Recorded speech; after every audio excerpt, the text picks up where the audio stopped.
This is Jon Chepkevich, Director of Scouting for the Professional Basketball Combine. Welcome to the PBC 2020 NBA Draft Remote Film Room. Today, we're bringing on the co-SEC Player of the Year, the nation's leader in free throw attempts and makes, Mason Jones of Arkansas. Welcome, Mason. How you doing? Doing well, man. Thanks for joining. So as you know, the purpose of this project is during the uncertain times that we're in and the lack of opportunity to get in front of teams in person, work out for teams during this pre-draft process. Wanted to give you a platform to sort of talk through your game, what you bring to the table, what strengths you have, and kind of what you could work on going into the future to maximize yourself as a player as you make the transition from college to a pro. Okay. So let's hop into the tape here. Got a couple minutes of some strengths and weaknesses, and maybe we can talk through exactly what's going through your mind as these plays develop and just kind of hear your perspective on your game. Got you. All right. So we're going to start out here.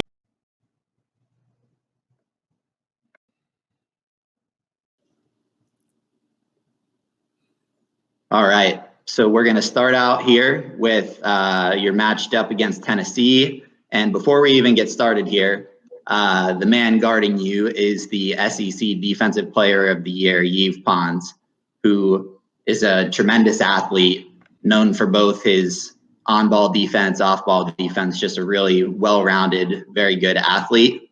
But you have the confidence here. You're already clearing guys out of the way to ISO the SEC Defensive Player of the Year at the top of the key. So when you call this out and are going to break down Yves Pons, what exactly is going through your mind, and what are you sort of anticipating from him, from maybe the film that you watched beforehand, the scouting that you guys have done on this team? What are you anticipating when you're trying to break down Yves Pons? I just really want to, if he was going to come up and he was going to give me room, and as you see in this play, he's bagging up and he's looking to the right and left. So I knew he was hesitant to guard me. So I was really surprised that he wasn't up. So when I was dribbling between the legs, I seen he was giving me a lot of room. And with me, I work on this shot every day with Jeremiah and Jerome, and the coaching staff always told me to play with confidence. And I saw his hand wasn't up, and I saw he was bagging up. So there was no reason for me to keep going. I wanted to pull up in his face, and as you see, I made a 3-ball. Yeah, that's just good awareness of the scouting report and knowing that, you know, if he's sloughing off and recognizing that the hand was slightly down, and you've obviously got that range, that was easily an NBA 3 there to pull up off the dribble. And I feel like, you know, how I touched on during your introduction, how you were the nation's leader in free throw attempts and free throw makes, that a lot of your ability to get to the rim and draw that contact is derived from the fact that you're able to pull up from way deep from 3. So people will end up having to respect your ability to shoot like that. And that gives you sometimes an advantage to, you know, get that first step, get a guy on your hip and get to the rim and draw that contact. So it all sort of seems to complement each other and makes you a really well-rounded offensive player. That's what makes it so hard to guard, because teams don't know if I'm going to shoot the 3, if I'm going to shoot the mid-range, or I'm just going to get somebody on my hip and go get a foul or get an N1. That's why I was one of the most dangerous guards in the college basketball this year, because I was just so you know exactly what I was going to do at exactly time. Yeah, totally agree. And that's, you know, going to be huge as you make your transition to the NBA, to be able to read and react to the defense and have all of that in your bag to be able to, you know, splice and dice defenses dependent on the situation. So let's just hop over here to the next play, matched up against Tulsa. I believe in this one, you initiate a little pick and roll headed to the left. And right here, you get a switch with a big. I'm sure that your eyes light up when you have these situations arise, right? When you get a switch that you like, you know, you have that killer mentality. And I'm sure once you get a mismatch like this, that, you know, you're ready to go, ready to attack. You want to maybe talk through what you're seeing here as this play is developing and you get this switch in the PNR? Yeah, I get the switch, and you know I have a big on me, so I have a mismatch. in this game I was really hot, and I seen Reggie going down. So if the dude on the weak side did not help Reggie, I was going to pass it so that he did help. And when I was going through it, I knew I wanted the 3 because I just made one before the play, and I seen a big, and I was just chopping my lips, and I knew exactly what I wanted. As you see, I did a 1 dribble, go into it, and side step, and I work on that every day, and it's a butter. Yeah, right there. Nice little side step to create enough space and get it up off over the big. That's a hell of a take there. Next one, you kind of relocate here against Texas A&M up toward the top of the key.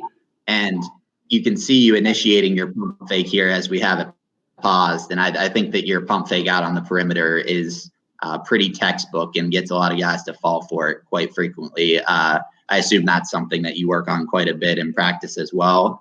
Let's let this thing roll the whole way through, and then I'll start it over and you can talk through exactly what's going through your mind on this one. So let me run this back. You're relocating, and then what are you seeing here? I'm relocating, and I see a big who's running at me. So I know as bigs, they jump at everything. So I wanted to pump fake him, and he bit on it a little bit. And I knew, and I always like to go left when I do my step back. And I saw I had the left hand, and I knew my step back was there. And as you see the play going, it was a cash ball. And as you can see the play going, it was a good relocation. Just coming back, coming to get it, and getting the big to settle for the pump fake, resulting into a 3.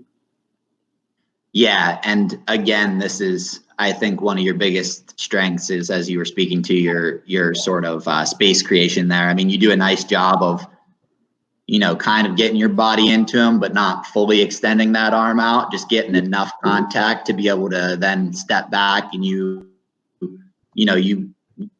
move quite well and not a lot of ground, and that's able to get you enough space to get off another clean look. Yeah, it's just a lot to it. I worked on it every day, and just a lot. I use a lot of shoulder. It's not really a lot of pushing off, but it's more of a strong shoulder, and that shoulder is giving me separation for my step back, or my shoulder is giving me separation to go by the defender. It's just knowing what the defender going to do. Just having high IQ, and just being able to know the game. And I know the game at all 3 levels, and my IQ is very high, and I know exactly when to go to the rack, when to shoot the mid range, and when to shoot the 3. So, like a player to know that, then is very dangerous. Yeah, absolutely. Couldn't agree more. And then we got one more here, I believe, as far as your pull-up creation against TCU. This one, run your teammate off a wheel here, then run you off the stagger. You get this. I mean, if you pause it right here, it's pretty amazing to think that you're going to end up getting a clean look right off of this, right? You've got this big helping in on the curl, right? You have your guy kind of chasing you around that stagger screen. How out of this are able to plant on that right foot there, and you can already kind of see that you're about to initiate stepping foot, and you get just enough space to get off a pull-up mid-range shot here. So I'll let this play. Pull up, bottom of the net. Let's run this back, and maybe you can talk me through early on here kind of what the design is here and what your thoughts are as you're going to come off this. Do you have it, what route you're going to take, or are you reading the defense's reaction and deciding to curl at that moment? Maybe talk through what's going through your mind on this one. Right now, I'm reading the defense. He's not really on me right now. So now he's trailing me, and you can see he's like 2-3 steps back, and I already have him. Yeah, I knew exactly what I had to do from when I got the ball. It was just about being patient and see what the big is going to do. When the big moved back, I planted my right foot inside his 2 legs, and I did the step back and got enough separation to get the shot off. And all I really need is a little room, and that's just the fact about high fact about having IQ and knowing what to do and when to trail, when to when the curl, just when and knowing what to do with different defenders, and knowing TCU put their best defender on me, and I was still a separation. It's just a lot to the game that you can see that it's more than athleticism. It's more than a lot of things. It's just more that I know how to play. I know all 3 levels of the game.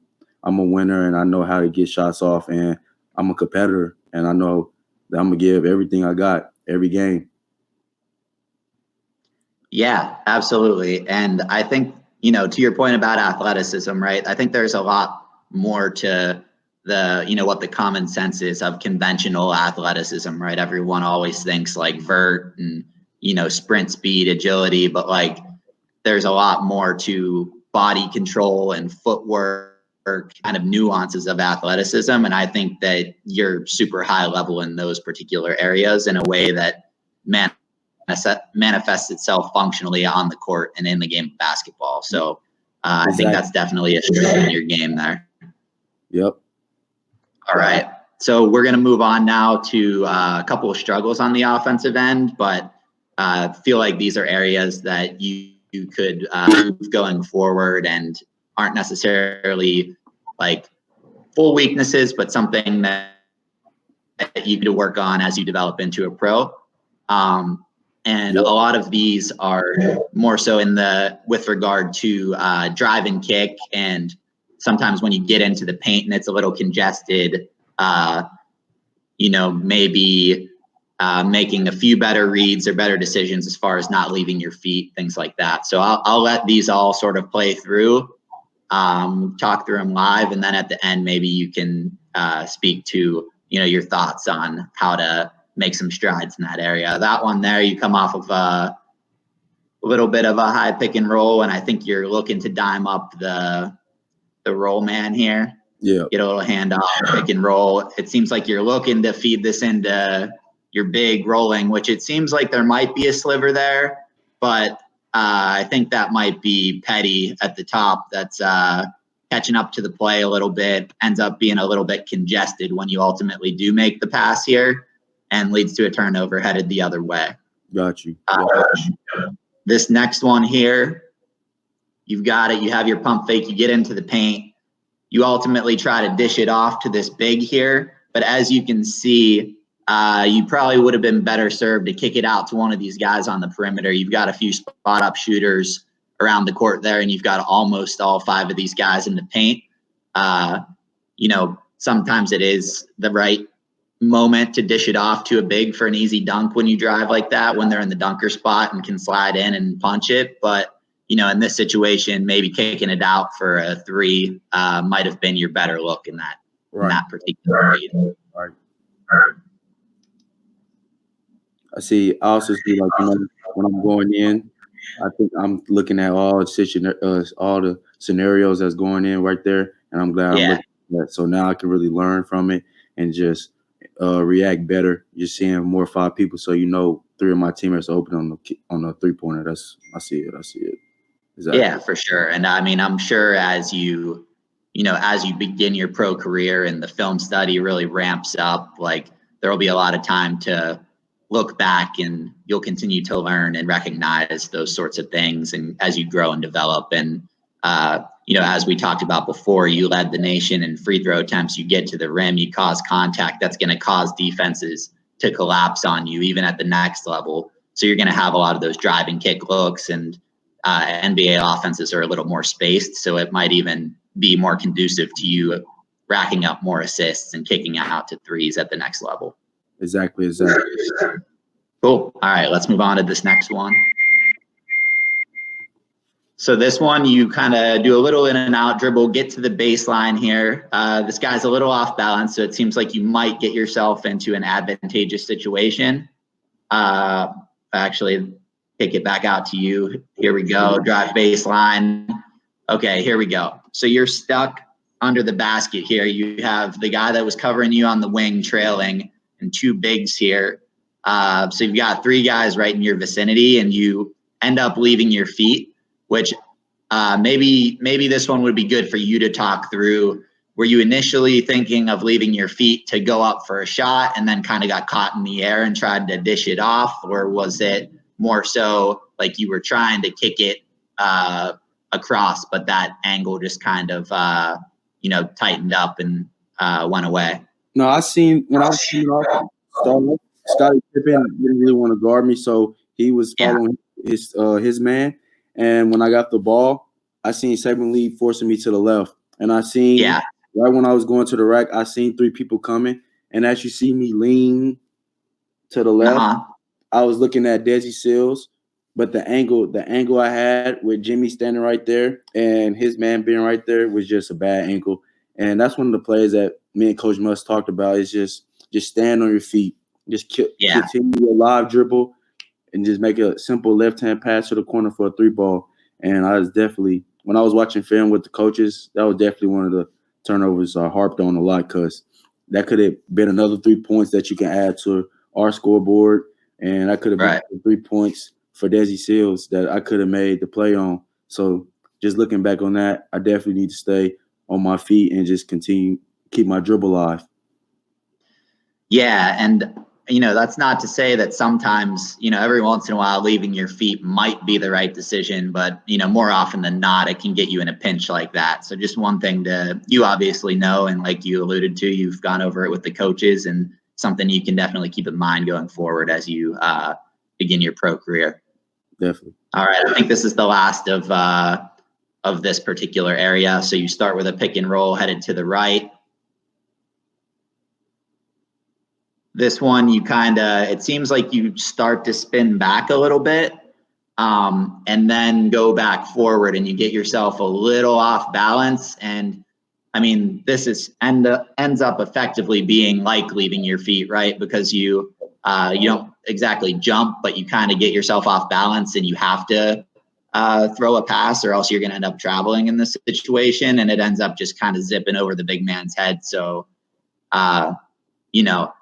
I think maybe there, after you initiate that pick and roll, you could have maybe just used, what you already know is your strength, to kind of use your body to, snake past the pick and roll, get into your defender a little bit and make a read from there, rather than kind of speeding yourself up. Like, use that patience to your advantage as opposed to rushing yourself in that situation. And I'm playing off the screen. He's trailing on my left hip. I put my teammates in a bad situation right there. That could have been an easily behind the back pull up or a behind the back escape dribble, get my teammate involved for a 3. It's just, in the game, it was just a bad read. And as I look on film, as you see, he definitely went under the screen. And then he went under the screen. He got on my left hip. And when people get on my left hip, I know that I have them beat. And that's when I'm supposed to do the behind the back. And right there, as you see, it just looked more of a rush Mace, not exactly knowing what decision he wanted to make. And as you see, I had a turnover, and that turnover was on me. And as you know, that we lost that game by 3, and it was a clutch game. So, one of them turnovers that I could never have, I could take back. Yeah, and that's good self-reflection, and, having that memory to know that was a tight game, and going forward, something that seems like you have learned from and will continue to learn from as you grow and develop as a pick and roll initiator. All right, so we're going to hop over to where I feel like you stand out a bit on the defensive end, and that is in reading and jumping passing lanes as an off-ball defender. So you do a nice job of being in help and then recognizing what's happening in the flow of your opposition's offense, and kind of reading and reacting and getting out on the break for efficient opportunities. So first one here we have against Georgia Tech. You pop out here, jump that passing lane, and get out on the break, and they're able to finish. Let's run that one back here. So you start out kind of down low, and you recognize that this guy's popping out to the top. Apologies on this. Didn't want to show you that one more time. You've seen that one enough.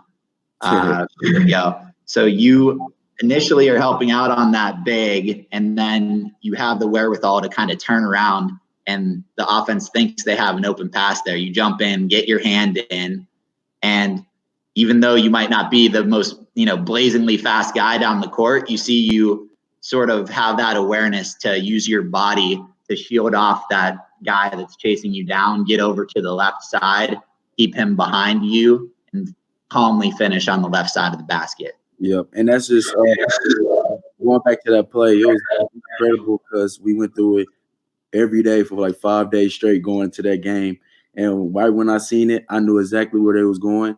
And having that high basketball IQ, I was exactly right. And I took the right path to get the ball. And as you see, the defender trailing me, I put both of my shoulders in front of him so he cannot get across the ball. Just put the awareness out there that either he gonna foul me and I get the N1, or I'm just gonna get an easy layup. And as you see right there, he just let me get the easy layup. Yep, that's just great recognition. Obviously, as you were speaking to, knowing the scouting report, knowing what to anticipate, and using that to your advantage. Next one here, we have a matchup against Mizzou. You get your hand in there, quick hands. Again, that open court awareness, you kind of, slide across to the right, get over to your right hand, keep that guy on your back, and are able to finish.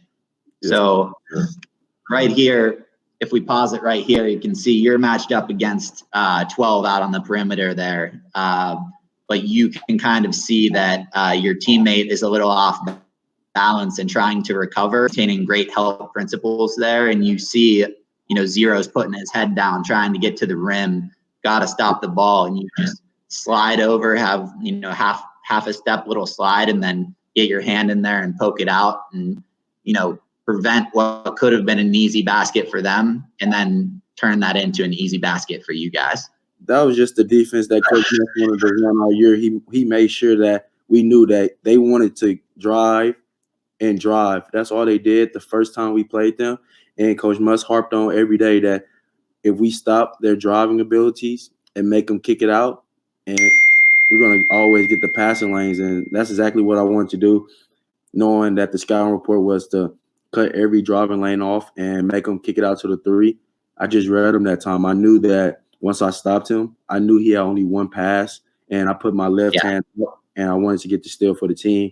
And as you see, if you watch the game, that was really one of the momentum plays that get us going against Missouri. We kind of started off slow. So it's just the little plays and just knowing that you always follow the scouting report. That was the biggest thing that Coach Muss harped on about is trust the scouting report. Coach Muss is an NBA coach, and he had extremely good film work and scouting report, and it really helped us a lot. And Coach Muss he's a great coach, and he put good players in positions. And all I had to do was just follow his instructions and follow what he had on the game plan for us, game in and game out, and that's exactly what I wanted to do.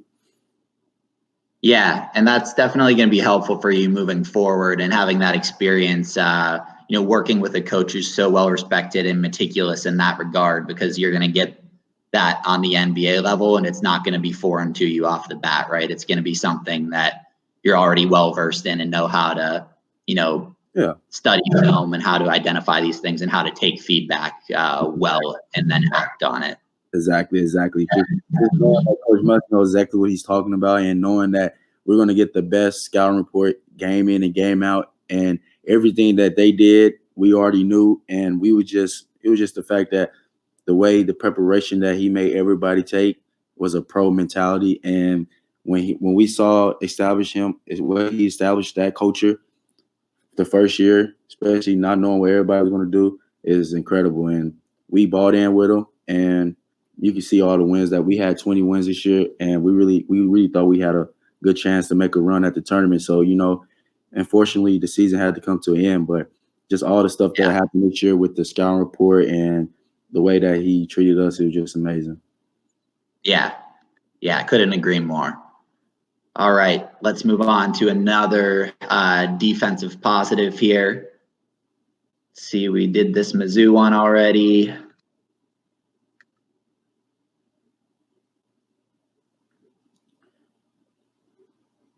All right, so here you're matched up against Vandy. You're able to jump in there, get that steal, get out in transition, and force a foul here. So we'll run this back. You're out on the wing here. Similarly, kind of similar to that last play, you just read and react again, and you see that maybe that's not the best handler out on the perimeter, and your guy is pretty far out to the wing and maybe not an immediate shooting threat at that moment. Yep. You take that opportunity to sort of, pop over, poke it out, cause a steal, and get going the other way. And go ahead. I knew he wasn't one of the best defenders or one of the best handlers, so I knew I wanted to cause pressure. And when I see him handle it and going right, I knew I can get the ball. And all I did was make one step over to the right to show that I was helping Isaiah, and Isaiah was having great defense. But I knew I could get the steal on number one because his head was down the whole time he was dribbling. As you see, his head was down. He didn't know that his man cut it backdoor. And once I saw that, I wanted to attack it. Yeah, that's super well done. And then you obviously get hammered here at the end, which I'm sure by now you're used to getting bumped and bruised and taking that physical punishment there. But it's well worth it for, how good of a free throw shooter you are and how often you get to the line. That, that'll drive continued efficiency in your game. Yes, sir. Yeah. So next we have a matchup against Alabama again. This is just a great read here. Get out on the break, easy layup.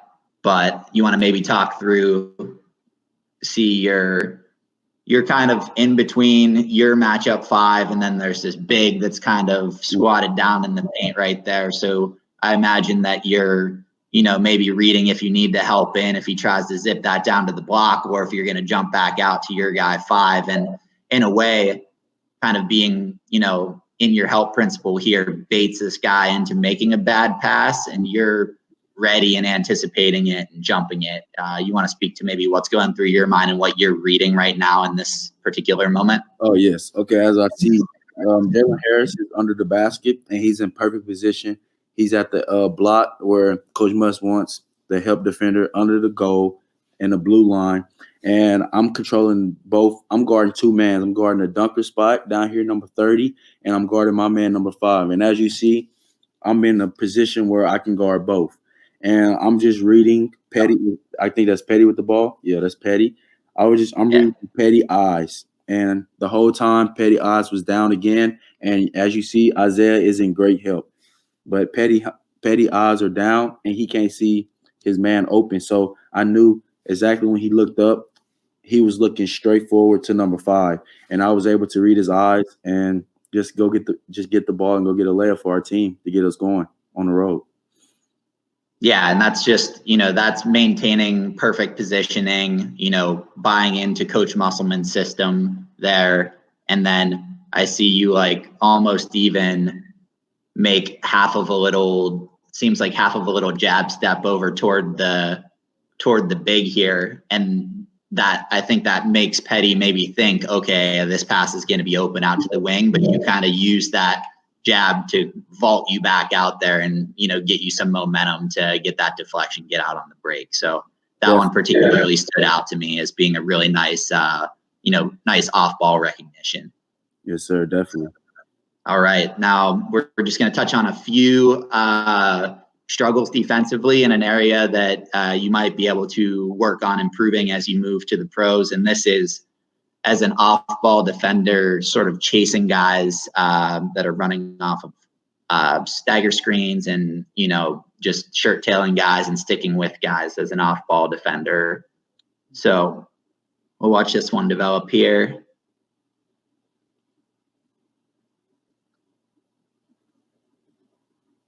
So this one particularly is a little more on ball, but you come out to the corner and you're closing out on your guy, and you kind of jump into this closeout and he beats you baseline. Yeah. So I think you kind of get, the strength that we were speaking to before in jumping passing lanes, I think might have caused you to take this a little too high and think maybe you could get a hand on the ball. And then once you were caught too high, you kind of give that angle and give up the baseline. Whereas maybe if you would have closed out a little more under control and given yourself the opportunity to easily slide and get your left foot onto the baseline down there and cut him off, would have been a little more, a little safer of a play in the situation and maybe prevented this easy bucket. Especially in the time, just be the time and the score. You know, I gotta be more disciplined, knowing we're down 6 and knowing that we don't need a gamble right now. We just need to stop in the score. And, you know, going back to the Kentucky game, it was just so many things that we could have did better, that I could have did better. And that is definitely one of the plays that I want to take back. But, you know, all I can do is learn from it and just keep getting better and better. Yeah, exactly. And I mean, you know, that's just a small thing, but you're right. That is like a key moment in the game, down 6, to give up an easy bucket there. So, you know, just like continued situational awareness, knowing that, hey, you know, I might be able to cause one of those momentum swinging plays that we were talking about earlier, just weighing the risk reward in that particular moment. Gotcha. All right. Next one here, you're matched up against South Dakota. Can see that you are, here we go. So they run a little bit of a stagger there to get this guy popping out to the top. And you can see that you end up taking this angle of trying to kind of go under and around up through the paint, as opposed to kind of shirt tailing them and sticking with them. And, you know, maybe you can speak to that, because maybe there's a reason why, but in my initial just kind of read of the situation, it just seems to be a tough angle to take to try to recover and get back out and contest the shot. And then that causes you to get sort of, you know, caught up trying to recover and get blown by just because you were out of position to begin with. So you want to maybe talk through what happened there? Just definitely, you know, coming, and it was just a bad take on my hand. I went under the screen instead of focusing on my man, and I should have just easily blocked and trail him, and I would have been. But just me taking the wrong angle and thinking something's going to happen before the play happened is a bad take, and I could have stopped that easily by just locking and trailing. But like I said, it's going to be okay, and I'm going to get better at it. And it's just one of the plays where you just got to learn from it and just keep going. Don't go back to the same mistake. Yeah, for sure. For sure. It's just that, you know, just something that I'm sure, as you continue to grow and develop and, you know, continue to study the film and know that when these teams are running these staggers, to just, you know, remain fully engaged, get on his shirt tail, and just, you know, lock in and chase him down. You'll be in good shape. Exactly. All right. Now on this one, we see you know, not the best closeout this time. So I'll run this one back.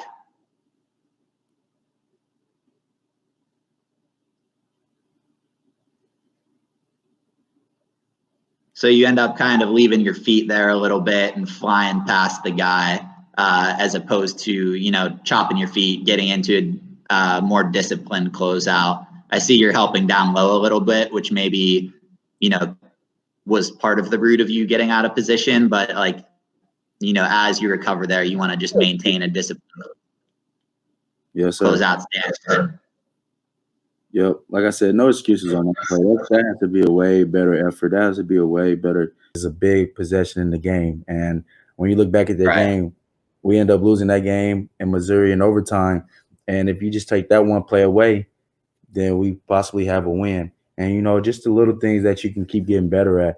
And that's definitely one of the things I want to take more serious is defense, because I know that I can really like get better at it. And I know that I can really become elite at it. And as you really look at it, I was top 5 in defense this year in SEC and the nettings and stuff. But I really want to make it more known that Mason can play defense, and I really have that in my bag, including I think and I think the potential's there, and I think that it's just a matter of, you know, playing to your strengths on defense as well, right? You can do all the film work, you know, be as, you know, smart and disciplined as you can, but also, like we were talking about on offense, using your physicality to your advantage on that end as well. I mean, there are obviously you know, the NBA is a very open, flowing, you know, no hand checking type game. But I think that if you pick and choose your spots to be physical with guys, that could go a long way at the next level to, you know, helping you become, you know, an adequate defender at the NBA level. Exactly. All right. Well, that's all I've got on the film aspect here. But before we sign off, I just wanted to, you know, give you a chance to make a statement to NBA teams, right? This is a very unique pre-draft process with, you know, the lack of availability for different events, combine, in-person workouts. So for NBA teams out there, who is Mason Jones? And if a team is to bring you into their organization, what can they expect from you as on the court and off the court? Oh, Mason Jones, he's a high IQ that can score at all three levels, and he's a hard worker. As you see, my journey hasn't been easy. I started playing basketball again as a senior in high school, and went prep, went junior college MVP, SEC MVP. It's just, you know, it's all working in God's hands, and Mason is just a player that's going to get it and go with it. He's going to take advantage that he gets, and he's going to work hard, and they're not going to have to worry about him off the court because he has no off the court issues. And they just getting a hard worker that really just wants to win and come in and show why they invested into Mason Jones. He wants to show why he continues to prove people wrong. He wants to show that God is bigger than the doubters. And just taking a chance on Mason Jones is a lot. You know, I feel like I'm a top 25 player in this draft, and my numbers shows it, and my production shows it. And people was like, Mason's not very athleticism. Oh well, I did dunk this year, and I do have other things that I work on that translate to the NBA that people couldn't stop in college. And that's step backs, just reading angles, and just watching a lot of film on who I'm about to play against, where I can beat them. It's just beating them at the little things. Just knowing that athleticism is not going to bail me out. I have to do other things. I have to watch more film. I have to stay in the gym every day. I got to make sure that I'm ready every game. I just can't walk out there and go dunk and just try to beat people with athleticism. I really have to show skills game in and game out. And I feel like I did that, including with the double and triple team every game. So that's the Mason Jones that you're going to get. That's what I'm talking about. Mason Jones, thanks for joining. Thank you.